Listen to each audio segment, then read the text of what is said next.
모든 사랑하는 주의 자녀들에게 우리 주님의 사랑과 은혜가 늘 충만하시기를 주님의 이름으로 축원합니다. 코로나19 가운데도 늘 자신의 믿음과 건강을 잘 지키시기를 바랍니다. 코로나 가운데 건강을 지키는 길은 다른 무엇보다도 마스크를 늘 착용하고 사람들이 많이 모이는 곳을 피하는 것, 그것이 코로나에 대항하는 기본일 것입니다. 그렇다면 믿음을 지키는 기본은 어떤 것일까요? 신앙의 기본은 무엇일까요? 주님을 믿고 섬기는 신앙생활의 기본은 무엇이고, 또 헌신하고 희생하고 주님의 역사에 참여해서 놀라운 영광의 자리에 참여하게 하는 그 능력의 기본은 무엇일까요? 예수님은 공생애를 마치시고 십자가 사역을 완수하시고 아버지께로 돌아가실 것입니다. 이제 이스라엘이라고 하는 이 민족의 테두리를 벗어나서 온 세상에 복음을 전하고 또 만민을 아버지께로 인도해야 하는 그런 일을 해야 합니다. 그러기 위해서 교회들을 세우고 또 복음을 전할 자들을 준비하셔야 되는데, 그 막중한 임무를 예수님은 택하신 제자들에게 맡기십니다.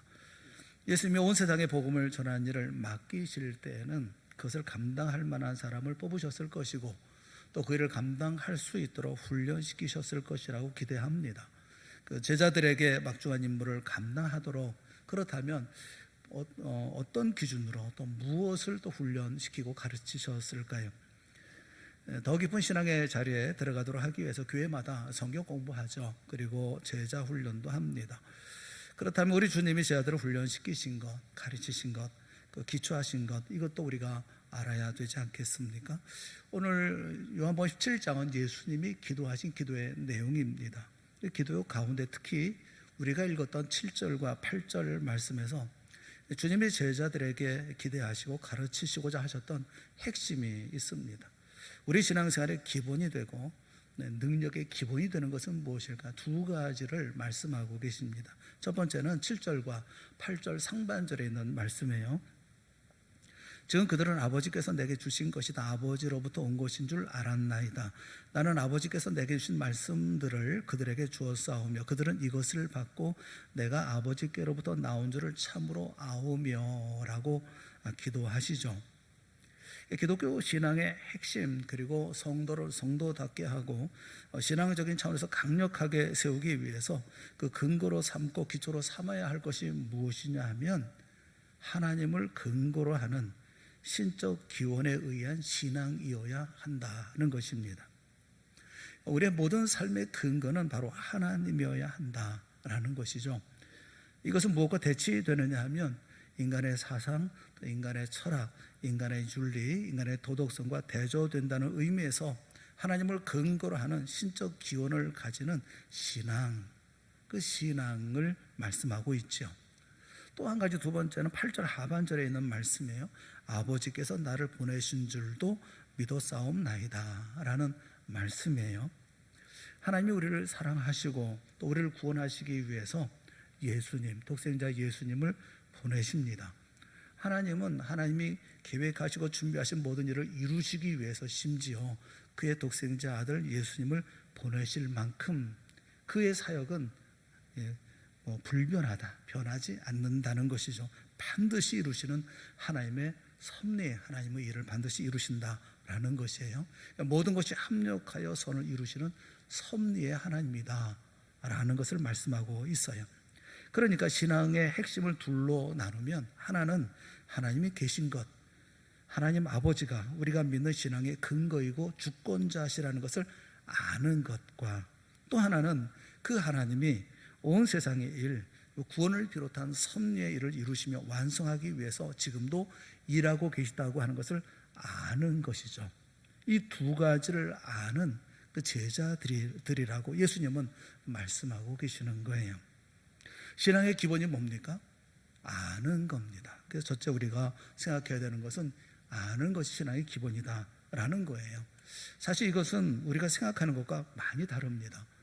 신앙의 깊은 경지에 들어가 있다고 스스로 자부하는 분들 중에는 이 문제에 걸려 넘어지는 분들이 의외로 많죠. 하나님이 우리 신앙의 근거다, 근간이다, 하나님이 하나님을 하나님으로 인정하는 데서부터 신앙 생활이 시작된다고 하는 이런 모든 문제에 대해서 예를 들자면 죄 문제만 해도 거기에 많이 이렇게 부닥치는 부분이 있어요. 죄라는 것은 윤리적 도덕적으로 생각하기 시작하면 착한 일, 나쁜 일로 대별되는 것이지만 하나님의 근거로 죄를 정의하면 하나님과 상관없는 일, 상관없는 일을 하는 것, 그 모든 것이 죄입니다. 하나님 편을 들지 않는 모든 것이 죄이고 하나님이 원하지 않는 모든 것이 죄이고 하나님과 관계없이 홀로 하는 모든 것이 죄입니다. 그래서 성도는 그가 하는 어떤 일에도 하나님과 연결되는 것이 없어서는 안 되는 것이죠. 하나님을 모르는 것이 죄이고 하나님께 영광 돌리지 않는 모든 것이 죄인 것이죠. 이런 개념에서부터 가장 큰 차이가 나는 거죠. 성경은 우리가 죄인이라는 것을 어떤 큰 일, 어떤 악한 일을 행한 것으로 증명하려고 하지 않습니다. 예전에는 가끔 이렇게 전기가 나가는 일이 있었어요. 요즘에도 전기를 많이 쓰면 블랙아웃이라고 전기가 일정 부분 안 나오는 그런 안 들어오는 경우도 있잖아요. 근데 전기가 안 들어오면 그러면 어떤 일이 생깁니까? 에어컨을 켤 수도 없을 것이고 전등을 켤 수도 없을 것입니다. 이런 일들은 작은 일을 견디면 되는 일인데 가장 어려운 것은 어떤 것이냐면 냉장고 안에 있는 것들이 썩기 시작한다는 겁니다. 전기가 안 들어오면 냉장고는 쓸모없는 정도가 아니라 고약한 냄새의 진원지가 되어져 버리고 맙니다. 물이 나오지 않는 경우 뭐가 제일 문제가 될 것 같습니까? 화장실에 들어갈 수가 없습니다. 전기가 안 들어오고 물이 나오지 않으면 집안에 냄새가 나서 악취가 나서 견딜 수가 없게 되어집니다. 성경은 인간이 타락했고 죄인이라는 것을 증명하기 위해서 다른 묘사를 하고 있어요. 그러니까 우리가 도덕성이 없다라거나 윤리성이 없다라거나 착한 일을 안 하려고 한다, 그렇게 말씀하는 것이 아니라 생명에서 끊어져 있기 때문이다 라고 말씀하고 있어요. 인생 가운데 가장 아름답고 가장 보호해 되어줘야 할 것부터 썩는다는 것을 말씀하고 있습니다. 세상 곳곳의 타락과 부패, 썩어서 냄새 나는 것을 그렇게 지적을 하고 계시는 것입니다. 생명에서 끊어져서 생명이 없기 때문에 가장 아름다운 것, 인생 가운데 정말 행복하고 가장 아름다워할 것을 보존하지도 못하고 아름답게 만들어내지도 못한다라는 것을 지적하고 있는 것이죠. 왜냐하면 하나님으로부터 떠나 있기 때문이다 라는 것입니다. 우리는 하나님을 위할 줄도 모르고 하나님께 영광을 돌릴 줄도 모르고 또 감사하지도 않고 자기 자신을 의지하면서 잘 먹고 잘 살고 있는 무지한 벌레들에 불과할 뿐입니다. 성경은 우리에게 선을 이야기하기 이전에 그래서 하나님을 아느냐, 하나님만이 참 하나님이라는 것을 아는가, 또 천지를 만드셨으며 나를 만드셨음을 아는가 라는 것을 묻고 계셔요. 얼마나 착하게 살았느냐, 얼마나 좋은 일을 많이 했느냐 묻지 않으십니다. 어차피 하나님과 분리된 자는 어떻게 해도 썩고 냄새나는 삶을 살 수밖에 없습니다. 이것을 아느냐라는 것이죠. 첫째는 이렇게 아느냐라고 묻고 계셔요. 또 한 가지 아는 것은 하나님의 구원의 섭리를 아느냐라는 거죠. 우리를 자녀로 택하셨기 때문에 그가 원하시고 계획한 자리에 우리를 앉히시며 데려다 놓고야 말겠다고 하는 하나님의 주도적이고 결정적인 하나님의 섭리를 아느냐라는 겁니다. 주님이 제자들에게 가르치신 것은 아버지께서 주신 것일 뿐만 아니라 하나님이 그 약속을 이루기 위해서 예수님을 보내셨다는 것을 가르치셨고 제자들은 이것을 알고 믿었다, 그렇게 말씀을 해요. 하나님은 온 세상을 다스리시고 우리를 사랑하셔서 계획을 갖고 계시고 그 뜻을 이루시는 분이라는 것을 아는 것, 이것이 제자들이 가진 신앙의 핵심이라는 것입니다. 그리고 이것이 오늘 우리가 가지고 있는 신앙의 기본이라는 거예요. 여러분, 주님이 그 큰 일, 온 세상의 모든 일을 맡기신 그 제자들을 한번 생각해 보세요. 제자들은 주님이 하셨던 구속사역을 책임지고 실천하고 적용하는 일, 하나님이 예수 그리스도를 보내신 일들을 가서 전파하고 많은 사람을 하나님 앞으로 인도해야 할 책임을 가지고 있습니다. 중요하다는 말로도 모자랄 만큼 굉장한 일을 부탁을 받고 있습니다. 그런데 우리가 알기로 제자들은 능력의 차원에서 하나도 뛰어나지 않다는 것을 우리는 압니다. 그들은 이제 곧 예수님께서 십자가에 달리실 때에 뿔뿔이 다 흩어져 버리고 말 것입니다. 그중 하나는 3번이나 예수님을 부인할 것이고요. 또 어떤 사람은 혼니부를 벗어버리고 알몸으로 도망갈 사람도 있을 것입니다. 주님이 십자가를 지시더라도 흩어지지 않고 결사적으로 진리의 편에 서는 것을 훈련하지 않으시고 그야말로 사도행전에 보면 그런 말씀이 있죠. 은과 금은 내게 없거니와 내게 있는 이것을 내게 주노니 나사렛 예수 그리스도의 이름으로 일어나 걸으라, 뭐 이렇게 외친다든지, 하나님 앞에서 너의 말을 듣는 것이 하나님의 말씀을 듣는 것보다 옳은가 판단하라 라든지, 이렇게 당차고 강한 어떤 신앙을 훈련시켰다라고 말씀하지 아니하시고, 그들은 아버지께서 내게 주신 것이 다 아버지로부터 온 것인 줄 알았고 아버지께서 나를 보내신 줄도 믿었사옵나이다 하는 이런 것이 예수님이 제자들을 가르치시고 훈련하신 전부냐라는 것이죠. 사실 그것은 대단히 중요한 일임에도 불구하고 우리가 이런 것이라고 말씀하는 이유는 우리가 그렇게 생각하기 때문에 그렇습니다. 아는 분이 여태껏 예수 믿는 거 우습게 알고 콧방귀 끼고 함부로 했었는데 그분이 아주 큰 병에 걸렸어요. 이럴 때 목사님을 초청해서 목사님이 오셔서 한번 기도하고 그러면서 네 자리 들고 일어나 걸어가라, 그래서 벌떡 일어나면 딱 믿을 것 같은데 아무리 기도해도 별일이 없는 겁니다. 그러면 왜 기독교가 이것밖에 안 되나 이렇게 묻고 싶지 않습니까? 어렵고 힘들 때 기도하면 홍해같이 길이 바로 열리고 예수 믿는 사람 앞에 풍랑은 잔잔해지고 우리를 괴롭히는 원수는 무너지고 정의는 살고 그래야 하는데 왜 그런 일이 벌어지지 않느냐, 그런 이야기죠. 예수님은 그런 거 준비하지 않으셨습니다. 오히려 예수님이 부활하신 것을 보고도 베드로는 나는 물고기 잡으러 가노라 하고 고기 잡으러 갔다가 또 예수님 만나서 고개도 못 들고 망신당하고 그러지 않습니까? 그런 그들에게 전 인류와 전 역사를 맡기신 거예요. 우리가 생각하는 것 같은 어떤 큰 힘이나 능력이라는 것이 아닙니다.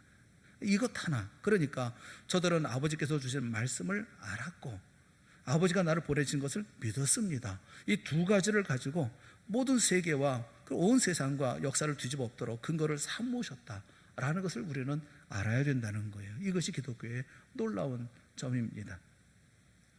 우리는 신앙이라는 것을 양적인 것이 아니라 생명적인 것이라고 하는 것을 깨달아 알 필요가 있어요. 이게 신앙의 기본이기 때문에 그렇습니다. 본문 말씀을 다시 한번 보세요. 본문 말씀을 다시 한번 보겠습니다. 지금 그들은 아버지께서 내게 주신 것이 다 아버지로부터 온 것인 줄 알았나이다. 나는 아버지께서 내게 주신 말씀들을 그들에게 주었사오며 그들은 이것을 받고 내가 아버지께로부터 나온 줄을 참으로 아오며 아버지께서 나를 보내신 줄도 믿었사옵나이다. 이 말씀을 보면 안다라는 말씀이 계속 나오죠. 이 단어들을 묶어보면 저들은 아버지를 압니다. 또 아버지께서 나를 보내신 줄을 압니다. 안다는 겁니다. 제자들은 압니다. 저들은 알고 있습니다. 여기 안다라고 하는 기노스코라고 하는 이 단어는 인격적 관계를 통해서 어떤 경험적인 암 또는 체험적인 암, 실제적인 암 또는 관계적인 암을 말하고 있어요. 이게 기본이라는 거예요. 요한복음 17장 3절에 있는 말씀을 보죠. 영생은 하면서 말씀하고 있죠. 말씀 한번 같이 한번 보겠습니다. 다 같이 시작. 영생은 곧 유일하신 참 하나님과 그가 보내신 자 예수 그리스도를 아는 것이니이다. 영생이 뭡니까? 참 하나님, 또 그가 보내신 자 예수 그리스도를 아는 것. 제자들은 바로 이것을 압니다. 그래서 그들은 영생이 있습니다. 영생이 있는, 생명이 있는 그들에게 주님은 전 인류와 전 역사를 맡기신 거예요. 우리의 믿음은 어떤 신앙의 통장에 남겨져 있는 어떤 재고 같은 게 아닙니다. 우리에게는 어느 틈엔가 이런 습관들이 생겼어요. 하나님께 열심히 기도하면 하나님이 내 통장에 온라인으로 믿음을 막 보내주시는 거죠. 그래서 재고가 쌓이는 겁니다. 재고가 있으면 나가서 쓰다가 또 재고가 떨어지면 믿음이 다 떨어졌다, 없다 그러면 또 와서 기도하면 또 재고를 채워주시고 이런 식의 생각을 해요. 믿음을 양적으로 생각을 해요. 늘었다 줄었다 이렇게. 그런데 믿음을 생명으로는 생각하지 않습니다. 그래서 우리는 기도하고 예배드리는 것이 내 믿음 통장의 재고를 늘리는 방법으로 생각을 합니다. 이것은 대단히 심각한 일이에요. 마태복음 17장 20절 말씀을 우리 한번 같이 보겠습니다. 마태복음 17장 20절 말씀 같이 보겠습니다. 만일 너희에게 믿음이 겨자씨 하나만큼만 있어도 이 산을 명하여 여기서 저기로 옮겨지라 하면 옮겨질 것이요 또 너희가 못할 것이 없으리라. 이 작은 것이라는 것을 이야기하기 위해서 겨자씨라는 비유를 드신 거예요. 소량이지만 겨자씨 아주 작지만 그것이 생명이기 때문에 가능하다. 그렇게 말씀하고 있는 겁니다. 아무리 양이 많다 하더라도 그것이 생명이 아니라고 한다면 불가능하다. 그렇게 말씀하고 있는 것이죠. 이것이 신앙, 이런 것을 신앙이라고 말하지 않는다라는 거예요. 겨자씨 하나만큼의 그런 이 믿음이라 할지라도 이것이 생명이기 때문에 너희가 못할 것이 없으리라. 그렇게 말씀하고 있는 거예요. 저희들에게 있는 것이 뭡니까? 생명입니다. 생명이 있기 때문에 맡기는 것이죠. 생명은 영생이고 영생은 아버지 하나님과 그의 보내신 자 예수 그리스도를 아는 것이 표현되는 겁니다. 그게 영생 있는 삶이고 이게 신앙의 모습이죠. 이것은 아무리 소량이라도 상관이 없습니다. 생명이 있다면 씨는 작아도 상관이 없습니다. 그런데 그것이 아무리 커도 돌덩어리라고 하면 소용이 없죠. 그것을 심고 물을 주어 보십시오. 뭐가 되나 보십시오. 뭐가 나지를 않습니다. 예수님 저희들에게 이것을 해놓으십니다. 다른 것을 해놓은 것이 아니에요. 생명을 주십니다. 생명 가운데 있을 때 모든 것을 맡길 수가 있어요. 왜냐하면 마침내 크게 될 것이기 때문에 그렇죠. 싹이 날 것이고 무성해질 것이고 꽃이 필 것이고 마침내 열매 맺을 것이기 때문에 그렇습니다. 그리고 하나님께서 이 모든 일도 반드시 이루어낼 것이기 때문에 그렇습니다. 그것을 우리가 아는 것이고 우리가 믿는 거예요. 하나님이 생명의 근원이 되시고 그 생명을 우리에게 주셔서 그 생명을 완성시키시는 분이라는 것을 아는 거, 믿는 거, 그게 기본이라는 겁니다. 하나님만이 하나님이신 것과 하나님의 이 일을 우리에게 이루기 위해서 예수 그리스도를 보내신 것, 이 생명 클 수밖에 없습니다. 씨를 땅에 심죠. 그러나 땅이 씨를 잡아먹는 것입니까? 그렇지 않습니다. 이 씨는 이 땅을 해치고 나옵니다. 생명이기 때문에 그렇죠. 얼마나 놀라운 일입니까? 생명이 이깁니다. 세상의 법칙은 사망이 이깁니다. 뭐든지 죽습니다. 그러나 기독교가 가진 놀라운 법칙은 부활이 아닙니까? 사망을 이깁니다. 우리에게 주어진 씨가 이 생명이 사장되는 예가 없어요. 아는 그것이 생명이고 아는 그것이 영생이고 아는 그것이 자라서 강렬한 역사를 이루어가는 거예요. 그래서 여러분에게 묻는 겁니다. 여러분은 아십니까? 하나님이 온 세상을 창조하셨고 온 세상의 모든 일들을 섭리하신다는 사실을 아십니까? 신앙은 이것이 기본이고 근본이거든요. 우리가 생각해 봐야 되는 것은 이렇게 심겨진 생명은 반드시 자란다는 겁니다. 열매 맺고 놀라운 역사를 이룬다는 거예요. 창세기 28장으로 한번 가서 베델 사건에서 대표로 드러난 이 싸움 우리가 한번 살펴보는 것이 좋을 것 같아요. 창세기 28장 10절부터 15절에 있는 말씀인데 제가 읽어드릴 테니까 여러분이 가만히 들어보세요. 야곱이 부엘세바에서 떠나 하란으로 향하여 가더니 한 곳에 이르러는 해가 진지라. 거기서 유숙하려고 그곳에 한 돌을 가져다가 베개로 삼고 거기 누워 자더니 꿈에 본즉 사닥다리가 땅 위에 서 있는데 그 꼭대기가 하늘에 닿았고 또 본즉 하나님의 사자들이 그 위에서 오르락내리락하고 또 본즉 여호와께서 그 위에 서서 이르시되 나는 여호와니 너의 조부 아브라함의 하나님이요 이삭의 하나님이라. 내가 누워있는 땅을 내가 너와 네 자손에게 주리니 네 자손이 땅의 티끌같이 되어 내가 서쪽과 동쪽과 북쪽과 남쪽으로 퍼져 나갈지며 땅의 모든 족속이 너와 네 자손으로 말미암아 복을 받으리라. 내가 너와 함께 있어 내가 어디로 가든지 너를 지키며 너를 이끌어 이 땅으로 돌아오게 할지라. 내가 네게 허락한 것을 다 이루기까지 너를 떠나지 아니하리라 하신지라. 하나님이 야곱에게 놀라운 축복을 약속하십니다. 그런데 이 대목이 참 재미있어요. 왜냐하면 야곱이 이 복을 받을 아무런 조건도 갖고 있지 않을 때이기 때문에 그렇습니다. 이 시점, 하나님께서 야곱에게 축복하셨던 그 시점은 야곱이 형을 속이고 장자의 명분을 빼앗고 아버지를 속이고 형이 받아야 할 축복을 자신이 대신 훔쳐내고 형이 죽이려고 해서 도망가던 때입니다. 하나님 쪽에서 이때 야곱을 만난다고 한다면 이렇게 꾸짖는 게 마땅하지 않겠습니까? 나는 내 하나님이고 너는 내 자녀라 그랬다. 그런데 넌 왜 하는 짓이 왜 그 모양이냐?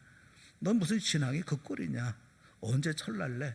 뭐 그래야 마땅하지 않습니까? 야단해야 되고 꾸지람을 해주셔야 되는 거 아닙니까? 그런데 야곱의 잘못에 대해서는 이런 방법 없으시고, 그리고 하나님이 그에게 무엇을 하실 것인지, 무엇을 약속하시는지만 말씀을 하십니다. 그리고 그것을 해내시고야 말겠다는 얘기밖에 하시는 것이 없어요. 그의 잘못에 관계없이 하나님이 계획하시고 약속하신 것을 이루시고야 말 것을 선언하십니다. 그리고 야곱은 마침내 그렇게 됩니다. 우리 신앙이라는 것이 그런 거예요. 우리는 하나님을 압니다. 그리고 하나님이 나를 위해서 예수 그리스도를 보내신 것을 압니다. 그 하나님이 나를 사랑하시는 것을 압니다. 그렇게 안다고 하는 것은 우리의 무지라든지 우리의 완악함이라든지 우리의 미련함이라든지 우리의 실패라든지 우리의 절망마저도 하나님의 계획과 사랑과 목적한 것을 방해할 수 없다고 하는 것을 안다는 것을 의미하는 거예요. 우리 신앙을 무너뜨리는 것이 자책감 아닙니까? 이래도 나를 사랑하실까요? 이런 나를 기억이나 하실까요? 이런 자책감, 또 현실에 대한 절망감도 있죠. 다 틀려서 되지 않을 것을 공인에 붙잡고 있는 것은 아닌지 모르겠어. 이거 안 되는 건데 나에게는 더 이상 좋은 날은 없을 거야, 이런 절망이요. 그러나 그럼에도 불구하고 그 자책과 절망 가운데 여러분은 하나님의 사랑에서 떨어질 수가 없으며 하나님께서 취소될 수 없다고 하는 것을 아는 것이 신앙이라는 겁니다. 대표적인 예로 베드로를 포함한 제자들을 보면 우리가 알 수 있지 않습니까? 우리가 만일 예수님을 직접 배웠고 예수님을 직접 모시고 3년을 살았다고 한다면 적어도 제자들처럼은 안 했을 거다, 그런 생각이 들어요. 이것보다는 좀 낫지 않았을까, 이런 생각을 해봐요. 물론 저에게 그런 일이 안 일어날 것이니까, 일어나지 않을 테니까 큰 소리 친다 이렇게 생각할 수 있지만, 여러분 생각은 어떻습니까? 여러분이 지금 실수하고 실패한 어떤 것을 갖다 놓고 본다 하더라도 이들이 한 것보다 못했다 이렇게 이야기할 수는 없지 않겠습니까? 그러니까 주님이 십자가에 달리실 시간이 다가옵니다. 이제 십자가에 달릴 시간이 다가오는데, 그런데 제자들이 예수님께 말씀을 드리죠. 주여, 나중에 주님의 나라에 한 사람은 주님의 우편에, 한 사람은 주님의 좌편에 앉혀 주시옵소서, 이런 얘기를 하고, 그 이야기를 듣고 있던 다른 제자들은 또 화가 나가지고 너희들은 우의정 좌의정 다 해먹으면서 우리는 그럼 뭐란 말이냐, 이러고 싸우지는 않을 거 아니겠어요? 그 얼마나 한심한 사람들입니까? 이 제자들을 보면 참 한심하기 짝이 없어요. 그런데 그럼에도 불구하고 주님께서는 그들에게 꼭 한 가지를 해놓으셨다는 거예요. 그것이 뭡니까? 아버지로부터 아버지에게만 진리와 영원이 있고, 아버지께서 그 일을 우리에게 허락하사 우리를 사랑하셔서 그 일을 이루기 위해서 주님을 보내셨다고 하는, 그래서 어떤 난관과 어떤 시험과 자포자기 할 만한 절망에서도 우리를 꺼내줄 것이라고 하는 것을 아는 것, 이런 생명, 이것을 그들에게 주셨다는 겁니다. 이게 신앙이라는 거예요. 여러분은 이런 신앙을 가지고 있냐고요? 온 세상을 주관하시는 분이 하나님이라는 사실을 아십니까? 우리의 구원은 반드시 어떤 경우 어떤 어려움을 할지라도 반드시 이루시고야 말 것이라는 사실을 아십니까? 그게 신앙의 기본이고 그것이 구원받은 사람들의 믿음의 모습인데, 목회하면서 보면 항상 뭔 그렇게 불평이 많고 뭘 그렇게 한숨이 많은지 모르겠어요. 보면 걱정과 근심이 그렇게도 많아요. 내일에 대한 걱정, 근심이 있고 오늘에 대한 불평도 많고. 여러분, 안다며요. 하나님을 안다며요. 그리고 하나님의 놀라운 역사, 구원의 역사를 안다며요. 이게 생명이잖아요. 이 믿음. 그리고 이 알미 있다고 한다면 왜 한숨을 쉬십니까? 왜 탄식하십니까? 왜 걱정하십니까? 왜 원망하시고 왜 불평하십니까? 믿음으로 앞을 향해서 나아가야 되는 것이 아니겠어요? 생명 있는 믿음이라고 말할 수 있나요? 이 신앙을 우리가 가져야 되는 것이 아니겠어요? 주님, 오늘도 저는 주님 앞에서 할 말이 없습니다. 어제도 잘못했고 그제도 잘못했고 그전에도 역시 셀 수 없는 날들을 잘못했습니다. 주님 앞에 나올 자격도 없습니다. 그런데 주님이 나에게 이렇게 약속하셨고 하나님이 나를 위해서 주님을 보내시지 않았습니까? 그래서 나는 일어섭니다. 소망을 갖습니다. 절망하지 않습니다. 반드시 여기서 꺼내주실 줄을 믿습니다. 이게 신앙이죠. 만약 이 신앙을 갖지 못한다면 그 사람은 아직 신앙이라고 말할 수 없는 것 아니겠습니까? 봄에 싹이 나는 나무들 중에 봄에 싹 안 나는 나무가 어디 있겠습니까만은 제일 늦게 되는 나무가 제가 알기로는 대추나무가 제일 늦게 싹이 난다고 알고 있어요. 아마도 6월 가까이 되어서야 싹이 납니다. 저놈의 나무가 죽었나 싶을 때 싹이 나오는데, 어느 나무가 제일 먼저 열매를 맺는지 아십니까? 대추나무입니다. 먼저 싹이 나고 꽃이 피는 것은 진달래, 개나리예요. 꽃부터 피고 그리고 끝입니다. 신앙의 꽃을 확 피운 사람이 다른 나무 보면 우스운 거죠. 저 나무는 왜 꽃도 안 피고 싹도 안 나고. 여러분, 다 순서가 있는 거예요. 생명이 있는가만 확인하십시오. 그 외에 아무것도 우리를 비교할 것이 없어요. 남을 공격할 것도 없고 심판할 것도 없습니다. 그런데 우리에게는 비교하는 마음이 있잖아요. 그 왜 그렇습니까? 자기 치장 때문에 그렇습니다. 기독교라는 것을 이용해서 나는 저 사람과 다르다는 것을 증명하고 나의 우월감을 나타내기 위한 것이라고 하면 우리는 사실 생명 가운데 있는 게 아니에요. 그런 것을 신앙이라고 말하지 않습니다. 신앙생활은 어떤 의미에서 계속해서 넘어지는 생활이 신앙생활이에요.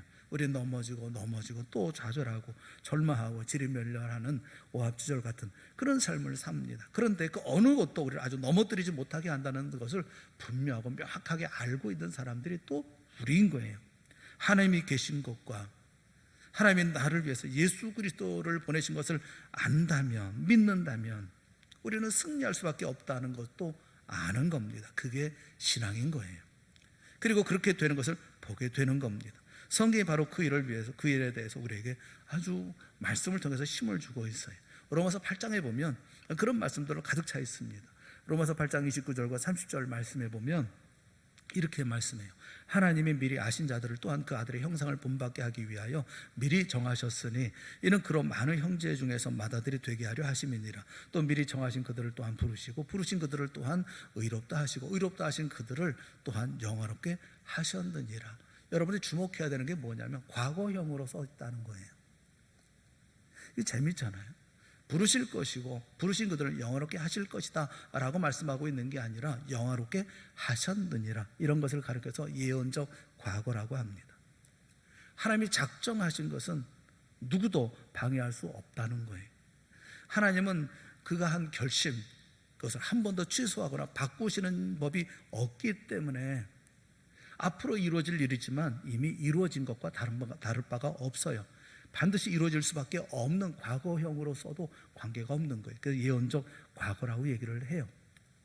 로마서 8장 31절 32절에 그래서 이렇게 이어서 말씀하죠. 그런즉 이 일에 대하여 우리가 무슨 말하리요? 만약 하나님이 우리를 위하시면 누가 우리를 대적하리요? 자기 아들을 아끼지 아니하시고 우리 모든 사람을 위하여 내주시니가 어찌 그 아들과 함께 모든 것을 우리에게 주시지 아니하시겠느냐? 우리를 사랑하시면서 우리에게 이런 계획을 가지고 계시기 때문에 그것을 이루기 위해서 실제적으로 필요한 일에 하나도 하나님이 보류하시거나 하시려던 일을 그 자체의 어려움 때문에 포기하신 적이 없다고 말씀하는 거예요. 하나님이 계획하시고 우리를 위해서 갖고 계신 일을 이루시는 데 있어서 예수 그리스도를 십자가에 내어주는 일까지 행하신 분이 어찌 그 아들과 함께 모든 것을 우리에게 주시지 않겠느냐로 오히려 우리에게 되묻고 있는 거예요. 왜 한숨을 쉬고 있고 왜 탄식하고 있고 왜 괴로워하고 있고 왜 근심하고 있느냐는 거예요. 그 아들과 함께 모든 것을 우리에게 주시지 않겠느냐. 오늘 우리는 참으로 보잘것없고 우리 같은 것들을 하나님이 사랑해 주실 것 같지도 않습니다. 그런데 이미 행하셨고 이미 시작하셨어요. 남은 일들은 거기에 비하면 정말 쉬운 일들만 남아 있습니다. 어느 것도 하나님이 우리를 사랑하시며 인도하시는 것을 방해하거나 취소하게 하지 못한다는 것이 우리 신앙의 기본이고 우리가 아는 거예요. 이것을 아는 우리 모두가 다 되어질 수 있기를 주님의 이름으로 축원합니다. 잘 될 거예요. 하나님의 자녀들의 모든 삶을 하나님께서 인도해 주실 거예요. 하나의 복된 계획을 우리 가운데 이루실 거예요. 우리는 이것을 압니다. 하나님을 압니다. 우리를 위해서 예수 그리스도를 이 땅에 보내신 것을 압니다. 그리고 그 가운데 놀라운 하나님의 기적 같은 역사들이 이루어지기 시작했어요. 생명은 이렇게 놀라운 결실로 맺혀지는 겁니다. 아름다운 열매로 맺혀지고 놀라운 능력으로 나타나는 겁니다. 에베소 1장 18절과 19절에 있는 말씀을 우리 한번 같이 보았으면 좋겠습니다. 말씀을 같이 보죠. 다 같이 시작. 너희 마음론을 밝히사 그의 부르심의 소망이 무엇이며 성도 안에서 그 기업의 영광의 풍성함이 무엇이며 그의 힘의 위력으로 역사하심을 따라 믿는 우리에게 베푸신 능력의 지극히 크심이 어떠한 것을 너희로 알게 하시기를 구하노라. 하나님이 우리에게 이미 무슨 일을 행하셨습니까? 그의 힘의 위력으로 역사하심을 따라 믿는 우리에게 베푸신 능력의 지극히 크신 일입니다. 사도 바울은 하나님이 이미 우리에게 행하신 것이 얼마나 대단한 것이며 앞으로 행하실 일이 얼마나 엄청나고 얼마나 놀라운 일인지를 너희들이 알기를 간절히 하나님 앞에 기도한다, 이렇게 말씀하고 있는 거예요. 살아계신 하나님과 그 하나님이 우리를 위해서 예수 그리스도를 보내셨다는 사실을 알고 믿어야 됩니다. 이 말씀이 갖는 무게와 깊이와 넓이와 그 풍성함을 아셔야 됩니다. 믿음의 성도들이 제발 눈을 떠서 보고 그리고 알 수 있기를 원합니다. 그 부르심의 소망, 성도 안에 그 기업의 영광의 풍성함, 능력의 지극히 크심, 이런 것을 모르기 때문에 오늘 성도들이 영적으로 메말라 버리고 그 매일매일의 삶이 그냥 동동거리며 살아가는 것이 아니겠어요. 영생은 그 유일하신 참 하나님과 그가 보내신 자 예수 그리스도를 아는 것입니다. 유일하신 참 하나님을 아십시오. 그리고 우리의 구원을 위해 이 땅에 오신 예수 그리스도를 아십시오. 이 알을 기본으로 해서 주님이 반드시 우리를 보호하시고 인도하시고 꽃피게 하시고 열매 맺게 하실 줄을 믿는 우리 모두가 될 수 있기를 주님의 이름으로 축원합니다. 하나님께서 우리에게 주신 것이 무엇인지, 우리 믿음의 기본이 무엇인지, 또 우리가 무엇을 알며 우리가 삶을 살고 있는지 다시 한번 자신을 돌아보면서 그 가운데 하나님의 나라의 일을 만들어갈 수 있는 우리가 되어지고 우리 동산교회가 되어질 수 있기를 주님의 이름으로 축원합니다. 우리 함께 기도하겠습니다. 사랑의 하나님 아버지, 모든 성도들로 하여금 믿음의 가장 기본적인 예수님께서 제 아들에게 생명을 주시고 그래서 그들이 알게 하셨던 그 일들을 우리로 알게 하시고 또 명확하게 하시고 그것을 기본으로 또 기초로 하나님 앞에 아름다운 믿음의 역사를 만들어갈 수 있도록 인도하여 주시옵소서.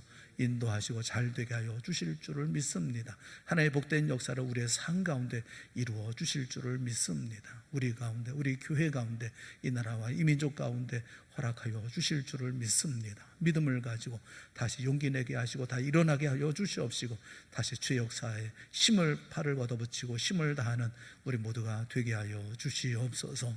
예수님의 이름으로 간절히 기도드리옵나이다. 아멘.